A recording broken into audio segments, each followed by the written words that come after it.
Hello everyone, welcome to academic solution. তো আজকের এই ভিডিওতে আমরা প্রবাসীদের পাঠানো টাকা রেট সম্পর্কে জানবো। তো আজকে হচ্ছে নভেম্বর মাসে 18 তারিখ। তো আজকে টাকা রেটে অনেক বড় পরিবর্তন এসেছে। তো পুরো ভিডিওটা দেখুন টাকার রেট সম্পর্কে জানতে। তো আজকে প্রবাসীদের মালয়েশিয়ান এক রিঙ্গিত 27 টাকা 20 পয়সা, বিকাশে 26 টাকা 65, ক্যাশেও সেম। এরপরে সৌদির এক রিয়াল আজকে 31 টাকা 99 পয়সা পাওয়া যাবে এবং ক্যাশে 78 পয়সা পাওয়া যাবে। এবং মার্কিন $1 আজকে 124 টাকা 25 পয়সা ব্যাংকে, বিকাশ নগদ 124 টাকা 59 পয়সা, ক্যাশে 23 টাকা 39 পয়সা। এরপর ইউরোপীয় ইউরো আজকে 130 টাকা 79 পয়সা পাওয়া যাবে এবং যে ইতালিয়ান এক ইউরো আজকে 130 টাকা 79 পয়সা, বিকাশ নগদ 128 টাকা 65 পয়সা, ক্যাশে 124 টাকা 86 পয়সা রেট পাওয়া যাবে।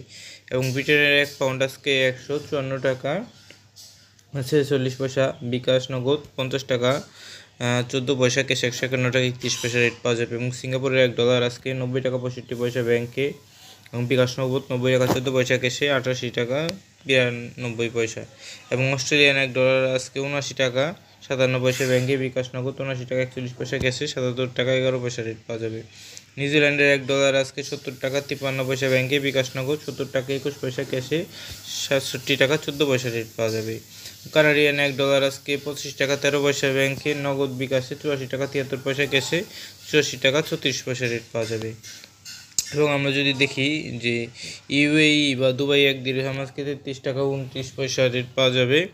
এবং এরপরে ওমানি এক রিয়াল আজকে 317 টাকা 60 পয়সা রেট, অর্থাৎ রিয়ালের রেট কিছুটা কিন্তু বেড়েছে।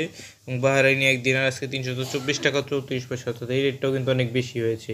এবং ক্যাশে 317 টাকা 71 পয়সা। এবং আজকে কাতারি এক রিয়াল 33 টাকা 55 পয়সা রেট পাওয়া যাবে। এবং কুয়েতের এক দিনার 400 টাকার উপরে, রেট অনেক বেশি, 400 টাকা 50 পয়সা, ক্যাশে 393 টাকা 77 পয়সা রেট পাওয়া যাবে। এবং সুইজারল্যান্ডের এক ফ্রান্স 135 টাকা 15 পয়সা, বিকাশ নগদ 133 টাকা 55 পয়সা, ক্যাশে 133 টাকা 11 পয়সা রেট পাওয়া যাবে। এবং দক্ষিণ আফ্রিকান এক রান 6 টাকা 60 পয়সা রেট পাওয়া যাবে। এবং ইন্ডিয়ান এক রুপি আজকে 1 টাকা 41 পয়সা রেট পাওয়া যাবে। তো এই ছিল আজকে টাকা রেট। প্রতিনিয়ত টাকা রেট সম্পর্কে আপডেট পেতে চাইলে এই চ্যানেলটিকে সাবস্ক্রাইব করে রাখুন। ধন্যবাদ সবাইকে।